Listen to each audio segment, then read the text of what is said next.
Hello, everyone, and welcome to another English with Joseph. Well, today we are going to talk about why you need to use the perfect tenses and the conditional tenses. Yesterday I had a lesson with someone who said to me, I don't really use the perfect tenses. They're not really important. I can simply use the past tense, and I can simply use the future tense if I'm hoping for something. I don't really need to use the past perfect. I can use the past simple, and for the future, I can just use the future. For the present, I can just use the present. Why do I need to use the perfect tenses? The person then told me that they don't use the conditional tenses either, and they said, well, why make it more complicated than it needs to be? Well, there's a number of reasons why you need to use the perfect tenses. Let me explain first of all what the perfect tenses are designed for, and indeed why we have them. We have the perfect tenses because there are many things in English culture, and indeed any culture, which cannot be measured by time. The past tense is really for historical facts, with a time, a date, and an end date, and an hour, and a moment. I went to walk the dog at 6 a.m. exactly, for example. But there are some things in English which can't be measured in that way, which can't be measured in terms of moments. For example, love. You can't really say, oh well, I started loving my parents when I was 2 years old and that ended when they died. Love is something which goes on and on. The same with experience at a job interview. You can't really say, yep, I got that experience here, that experience here, that experience here. It's just fact. Experience is a bigger thing, especially when we're talking about the experience of life. Growth is another thing. You can't say, oh, well, I grew 1 inch when I was 2 years old and 3 inches when I was 3 and another inch when I was 4. It doesn't quite work that way. And therefore, in English, we have the perfect tenses to talk about those things where time doesn't apply. Because time doesn't apply, we talk about the action. For example, on Monday, I went to the shops. It's only telling you what I did on Monday.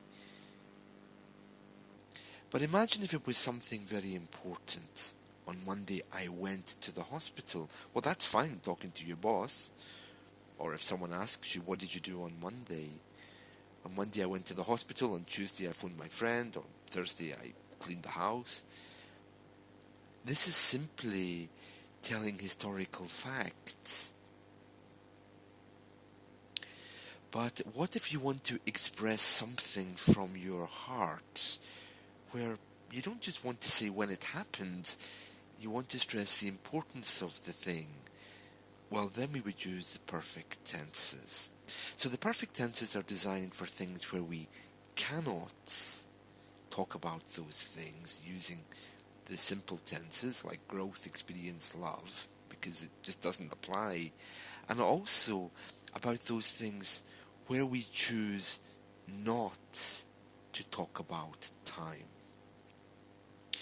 Imagine I was having a conversation with you today, and perhaps you'll tell me that you're Russian. Then I would say, oh, Russia, I've been there. It would seem a bit strange if I stopped the conversation and said, oh, in 2005 I went to Russia. The person would say, oh, well, thank you for interrupting me with that information. But if I say, oh, I've been there, the time isn't important. I'm connecting with the person using the perfect tense. So my point is, time does not apply with the perfect tenses. On Monday, I have been cleaning the house. doesn't work, okay? So the perfect tense is for talking about things outside of time, where time doesn't apply. And if you intend to build up relationships with English people, you need to use it. It's also the language of poets and artists, especially when they talk about the past and what could have been and might have been. And that's why the conditional tenses are also so important, because when you share with someone the importance of an action, that's a very different thing from sharing with them the time that it happened.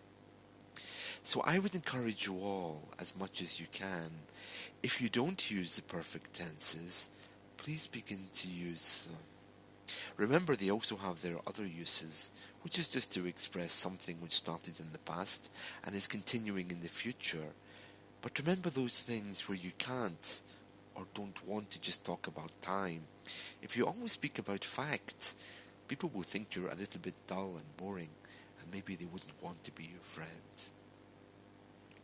So today, I would encourage you to start using the perfect tenses. The conditional tenses are the same, especially if you want to state a regret, you know.